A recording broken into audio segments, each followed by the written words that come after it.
What's good, everybody? It's the one and only Who Dat Davis here for you. If you don't know, you will know that over here we bleed black and gold until we are dead and cold.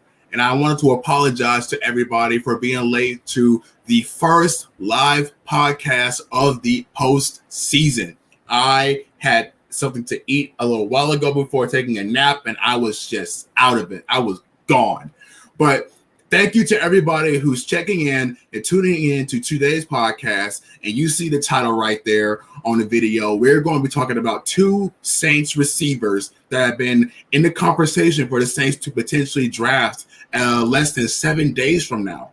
That is wide receiver Dwayne Eskridge and Ole Miss slot star Elijah Moore. But before we get down with the breakdown, I want to officially thank everybody for tuning in to my content on a regular basis, because it's you guys that make my channel what it is today. It is because of you guys that I am inspired to keep growing, to keep improving with all my content as much as physically possible. You guys make it happen, not me, you guys. So another point of reference I want to point out, I am no longer going to be using PayPal for any further donations. The reason being is my most recent donation that was going towards putting effort towards making that new intro you guys just saw. PayPal tried to freeze that transaction between me and a supporter of mine for days because of the amount that they sent, and I don't understand why they would do that in the first place. So PayPal can go screw itself.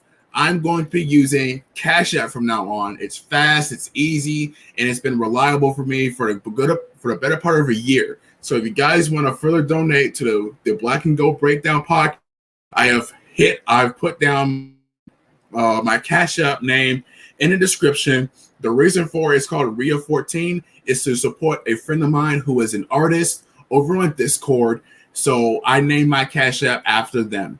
I feel like it was the right thing to do. They're low name, they don't get talked about as much, and their work is phenomenal. So that's why I named myself RiaXIV on Cash App.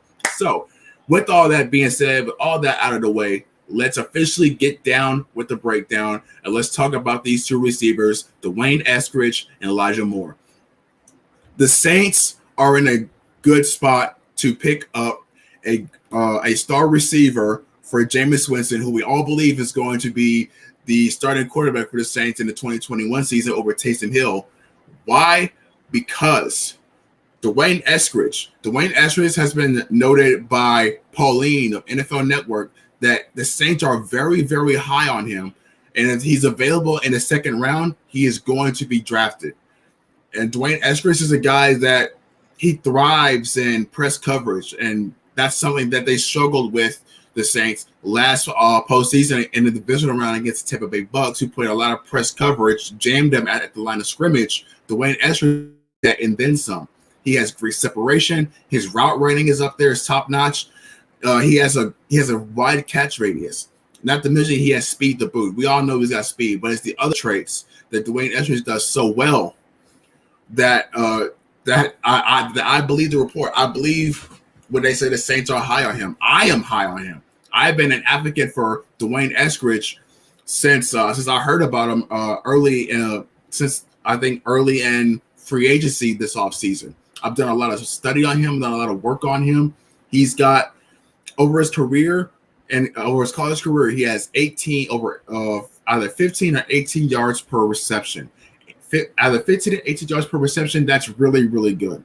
You cannot understate the value that Dwayne Eskridge could potentially bring to the Saints offense. He plays outside, but he can also play corner, not corner. He can also play slot. He has also done a little bit of running back. He's also done a lot of running back, a little bit of jet sweeps, things of that nature. On top of that, he is a versatile player. He can give you a dangerous return in a kick game, and a punt game on special teams, just like Deontay Harris. He's just a little taller. Now, as far as Elijah Moore is concerned, Elijah Moore, he's been slotted to be taken by the Saints either the first round or second round in a lot of mock drafts, and including some of mine I've done over the last couple of weeks. Elijah Moore is a serious playmaker in the slot. He is a mismatch despite his size, despite his height. Elijah Moore has strong hands. He has excellent route recognition. He can do pretty much anything in the route tree. Elijah Moore is somebody that I wouldn't mind the Saints taking in the first round if they don't go corner, but it's highly likely the Saints are going to go corner because of the fact that the Saints are desperate to find something to combat what they're going to be combating this season. What are the Saints going to be combating this season? They're going to be combating. Let's look at this. Let's look at the Bucks, the Falcons, the Eagles. Yeah, we'll say the Eagles, the Cowboys, the Dolphins. What do teams like that all have in common? They all have receiver duo / cores. The receiver duo / cores for these teams are nothing to be sneezed at.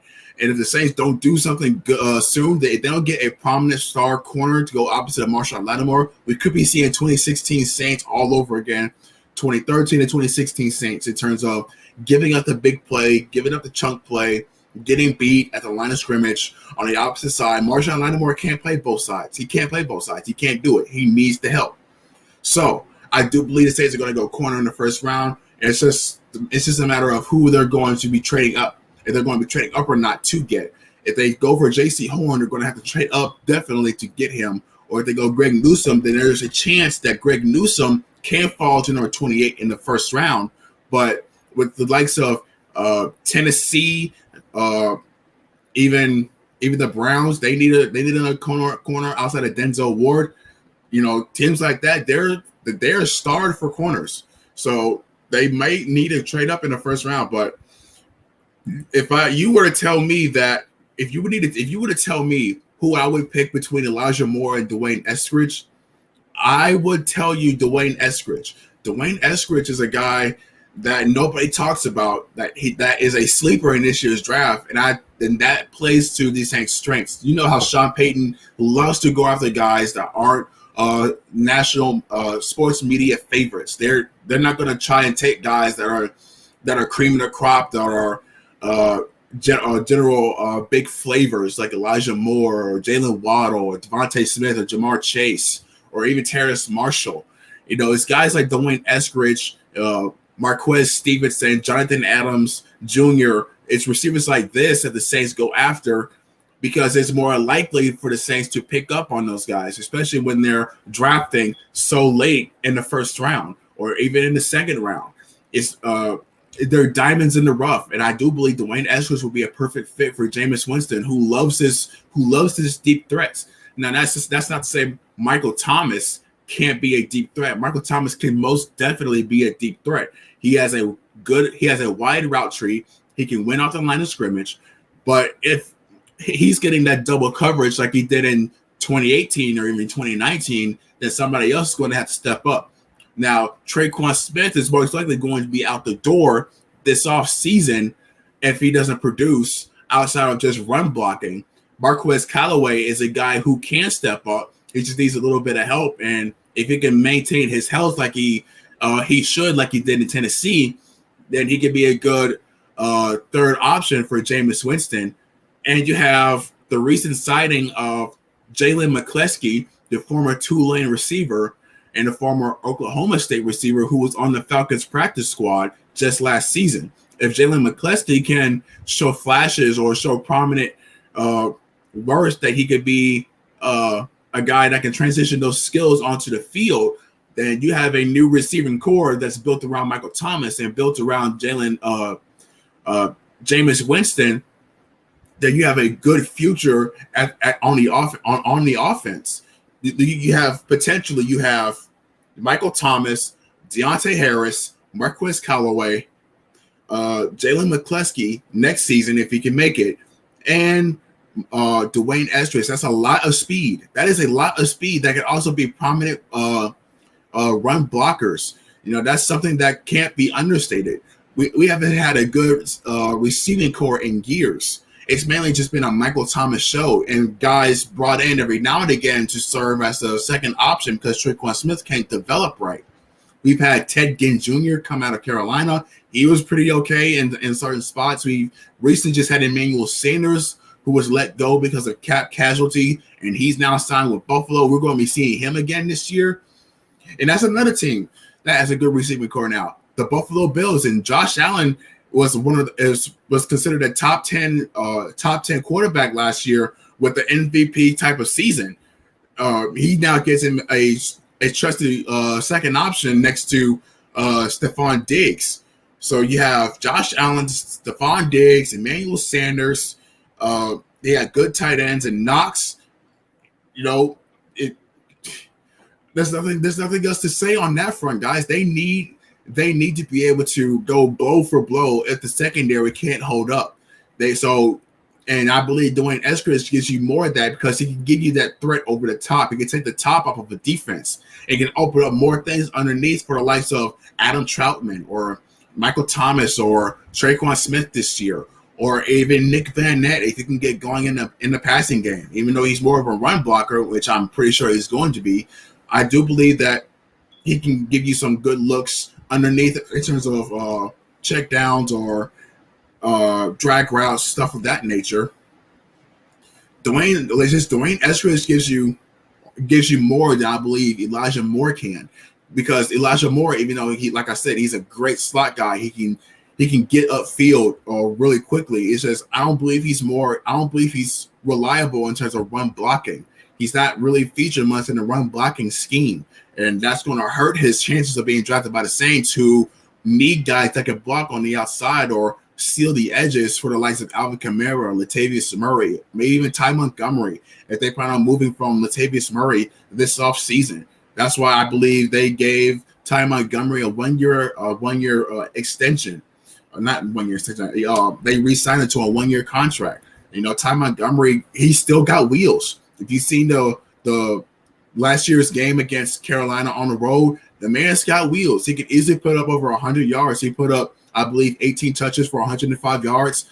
Ty Montgomery still got it back there. So if he can show that he can do it on a consistent basis, Latavius Murray can be quickly out the door in the free agency. And that's not me being excited. That's kind of sad when you think about it, because Latavius Murray is a really good underrated running back, and the Saints had arguably the best running back duo in the NFC South, maybe even in the NFC, because of Latavius Murray being so serviceable, being that physical guy that can get between the tackles, that can run up the A gap, that can shoot the B gap. His jump cuts are still top notch. That kind of offsets what Alvin Kamara was able to do in terms of the receiving game. So they had a good 1-2 combo there. So if Ty Montgomery can fill those big shoes, then I'd be all for it. You know what I mean? So look, this offseason is going to be really something. It's going to be really something, especially the NFL draft that's coming up in less than a week. And speaking of the NFL draft, if you guys have not been tuning in to my recent videos, this year during the draft, I'm going to be collabing with Saints YouTube content creator Smokeless YT. Smokeless YT hit me up on one of my videos. We've been chatting back and forth on Instagram ever since, talking about who the Saints could be drafting this year, or what are our thoughts on certain players. Smokeless YT is a serious guy. I love his content. It's fire. It's hot. Go check out his YouTube channel if you guys haven't already, and look forward to that collab, man. I'm very much looking forward to it. I'm looking forward to being here on this channel. The collab is going to be happening here on this channel. So if you guys aren't doing anything, I recommend you come and hit us up, because our reactions are going to be good, bad, and everything in between, especially the Saints drafting an offensive lineman in the first round or a defensive lineman in the first round. You're going to see me lose my shit. But in all honesty, guys, yes, come join us, come have fun, and bring all your friends, bring all your Saints friends, your football friends, and let's have a good time watching the NFL draft, see what the Saints do. I'm very much looking forward to seeing if the reports are true that the Saints do draft Dwayne Eskridge in the second round, or if they even plan on trading up in the second round to take Dwayne Eskridge. It's going to be interesting. It's going to be an interesting experience. Do I believe the Saints are going to trade up in the second round to get Dwayne Eskridge? I wouldn't put it past them. If the Green Bay Packers are also said to be high on Dwayne Eskridge, then they may have to trade up to get ahead of them before Dwayne Eskridge goes bye-bye. They have, if they really want him, they're going to have to really show that they want him. You know what I mean? They may trade the second round, the number 62nd rounder, and one of our compensatory picks in the third round, and maybe even a next round pick. I don't know yet. I don't know about next round, but I do believe they'll trade up the second, one of our thirds, maybe even the fourth, and we'll see what happens from there. But I wouldn't put it past them that is a possibility. Let's go ahead and read some of these comments here. We got CB. CB is the guy from the WDN Chatline podcast. If you guys haven't checked out their content yet, I need you guys to go ahead, stop what you're doing. Even if you're listening to me, stop listening to me. Go over to their channel, hit that subscribe button for them. Go show them some love. They've got merch now. The WDN Chatline podcast officially has merch on sale. If you haven't hit up Carly on Twitter, go hit up Carly on Twitter. Or if you go hit up CB here on Twitter, they'll get you set up right. They'll get you over to their website. They'll get you some good merch. They also, I think I heard they're selling some food on top of that, some pecan stuff. I may have to go hit that up myself. I heard it's really, really good. But yeah, go show some love to the WDN Chatline podcast. Go buy some of them merch. They're doing some big things over there. And I'm absolutely excited and happy for them. I'm always going to be a supporter of them no matter what they do. Big love to you, CB. CB says good stuff and facts. Hey, I appreciate that. We got Jerry Poor. Jerry Poor is one of the OGs, one of the original members when I was known as SOBG podcast. Jerry Poor is everywhere. Jerry Poor is everywhere Saints content is. Whereas me, Smokeless YT, WDN Chatline podcast, State of the Saints podcast, wherever you guys see them, wherever you guys see Saints news, Jerry Poor is most likely going to be there. Shout out to Jerry, man. What's going on with you, brother? He's shouting out CB also. Harris Central all day, fam. Go HC. You know, hey, look, man. I was Diablo High School. I may have been raised in Gulfport, but I went to Diabloville. I was warrior. I wasn't a rebel. I was a warrior all day. You see his stuff back there. You see that back there? You see it right there? You see it right there? That's Diablo stuff right there. That's Diablo stuff right there. I love Harris Central. My mom went there, but go Warriors, man. Go Warriors. But in terms of, let's get back on topic here for a little bit. Let's talk a little bit about Elijah Moore. And what about the scenario if the Green Bay Packers do end up taking Dwayne Eskridge before the Saints can go up and get him? Will Elijah Moore still be there? My answer, I don't know, but I wouldn't be surprised if he was. Elijah Moore, I believe, can be a good fallback option if Dwayne Eskridge is taken off the board early. Like I say, Elijah Moore gives a lot in the slot game. He can give you clutch third downs. He can give you those long yardage. He's shifty. He's very strong. He can shut off tackles. Elijah Moore is somebody I wouldn't sleep on, no matter what. But if I had to choose, I'd still go Dwayne Eskridge. But Elijah Moore is a really good receiver. I wouldn't put anything past him. I wouldn't be surprised if Tennessee ended up drafting him in the second round to pair him back up with A.J. Brown, or maybe even trade him. Not even trade him. If Seattle ends up picking him up to pair him up with DK Metcalf. I believe DK Metcalf was a guy that played with Elijah Moore back in Ole Miss.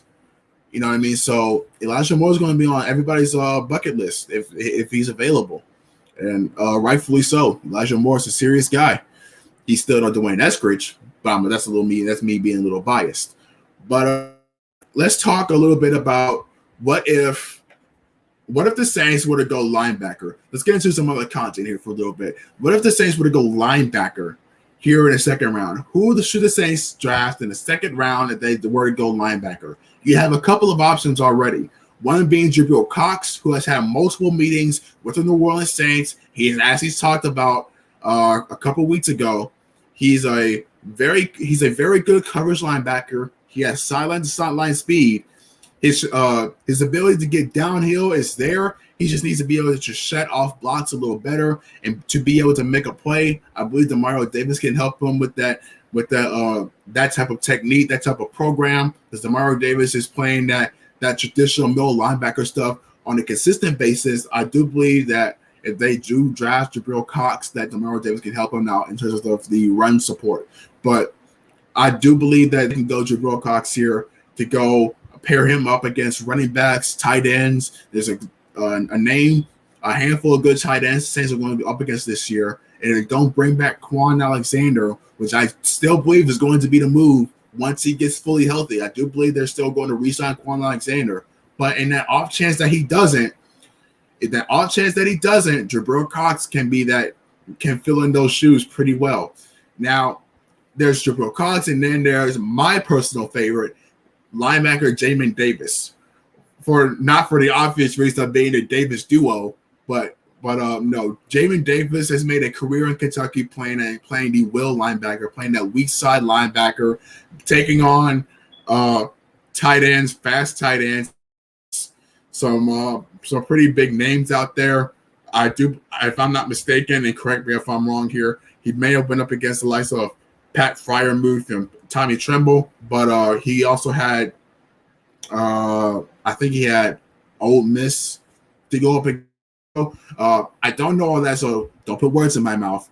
But I do believe that, let's see, if I was to say, but Jamin Davis had 3 interceptions, I believe, last year. Jamin Davis, 3 interceptions. He's great in coverage. He can get sideline to sideline. He has better recognition of the run. He is able to fill in gaps. He's got great gap responsibility. That's something that I believe has him the edge over the likes of Jabril Cox. But, personal favorite. Jamin Davis paired up with Demario Davis. That's something that can't be understated.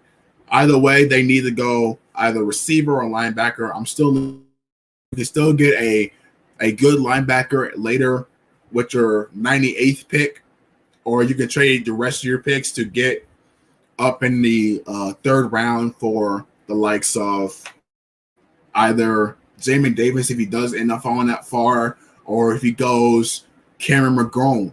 Cam Mcgrone is a linebacker that is good in run stopping. He's also pretty good in coverage. Cam Mcgrone is a guy who has some injury history in Michigan, but if he can show that those injuries were only don't phase or limit his game production, then I'm all for Cam Mcgrone being that third round selection if Cox and Davis are off the board. Cam Mcgrone is he's close second. He's a little tied with Jabril Cox as my second favorite linebacker. But Cam Mcgrone, he's physical, he's fast, he can give you a lot. I believe his ceiling could be Luke Kuechly-esque. And we all know how good Luke Kuechly was before he retired early from Carolina.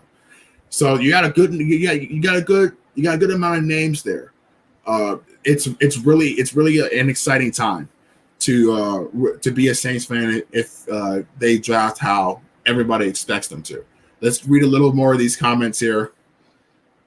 Nothing wrong with D'Iberville. Yeah, man. I was originally supposed to go to West Harrison, but circumstances have me going to D'Iberville, and I honestly don't regret it. Jerry Poor also says definitely linebacker, either Collins or Cox. I don't think Xavier Collins is going to be in the 2nd round. I highly doubt it.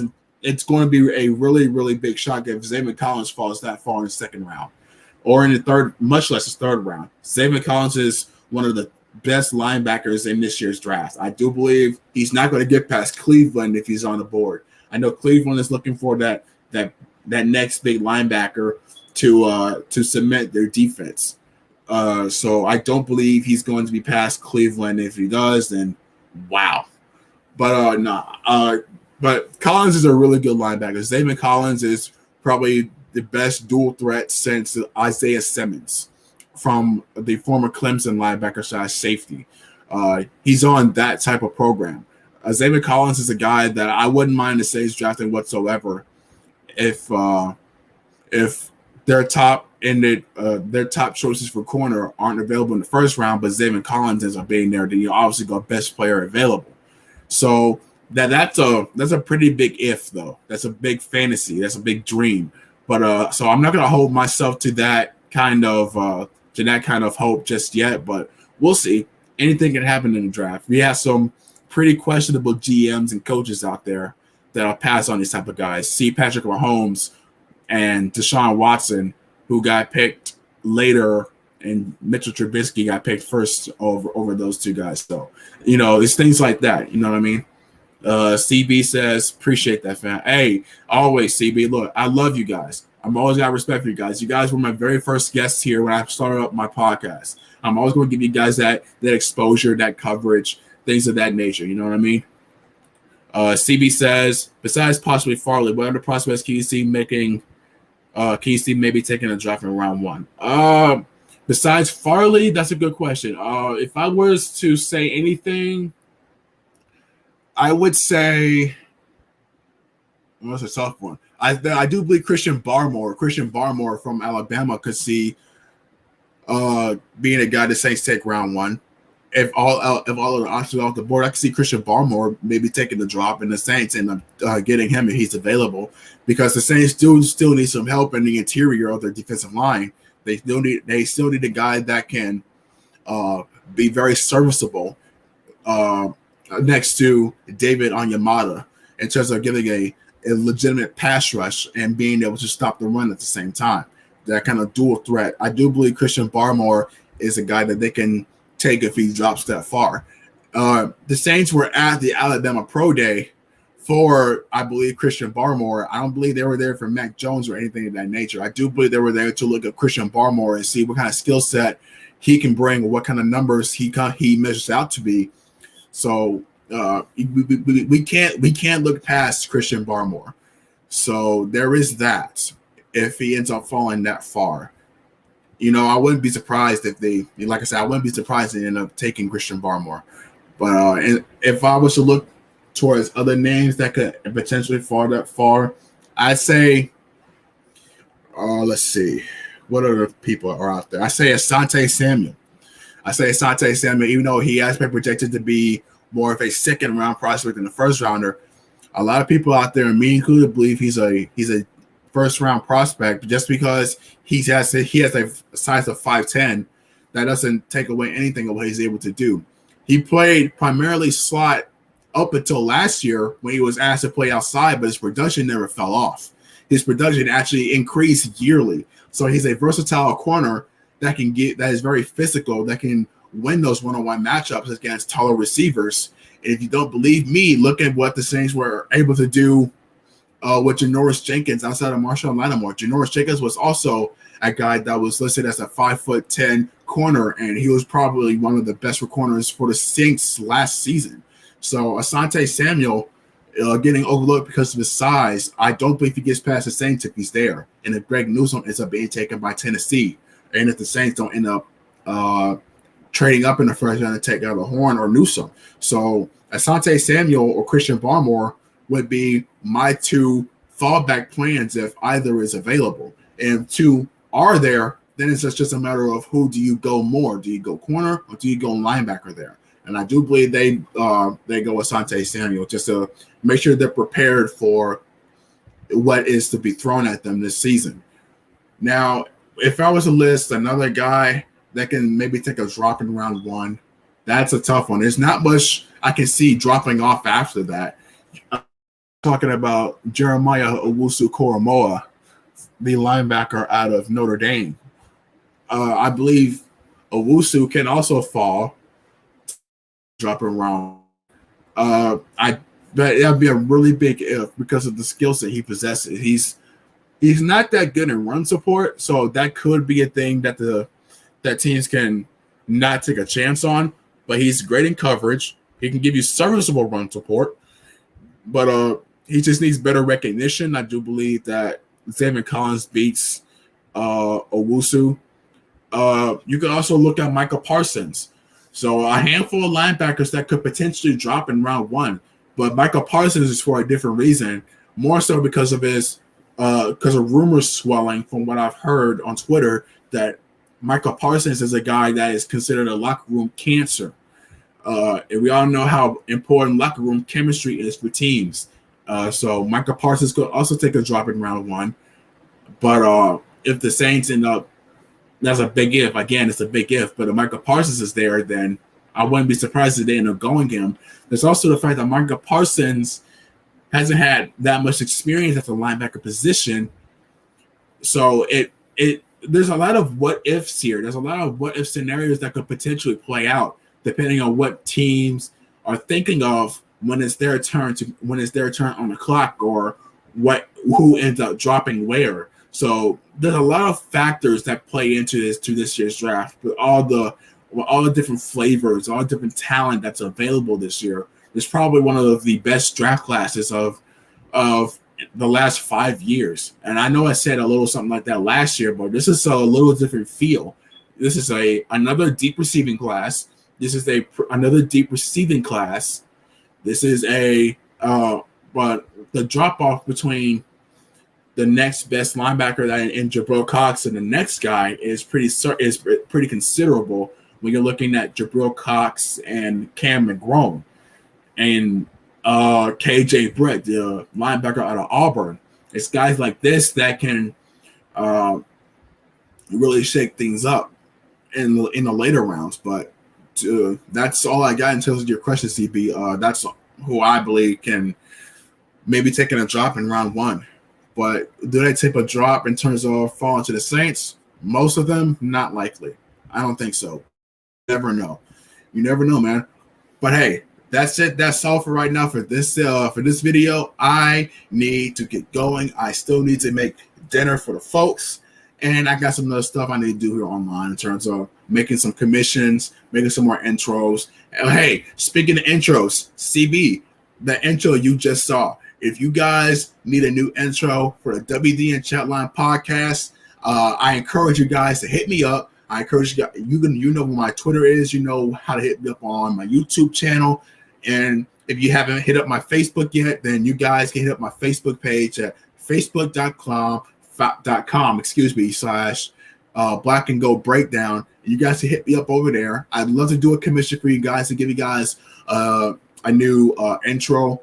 You know what I mean? Because I love doing these things for people, and it also helps put food on the table for your boy. Also, so if you're in the market for that kind of stuff, we can hash out details. You can also hit up my Instagram, into my social media. We can talk shop, see what you're looking for, see if I'm able to provide it. And if that's something you guys want to move ahead and go ahead and do, then hey, let's talk about it. Let's talk about it. I can get some pretty good prices on my stuff. But that's it. That's all. This is my last video. The next video is going to be night 1 of the NFL draft. Look forward to that kind of content. Look forward to me and Smokeless YT talking our stuff, sharing knowledge with each other. It's going to be a very, very fun time. I hope to see you guys here. I hope to see you guys in the chat talking about your reactions to what they do in round 1 through 4. It's going to be a very, very fun time. I'll see you guys on draft night. And as always, we bleed black and gold until we're dead and cold. I'll holler at y'all.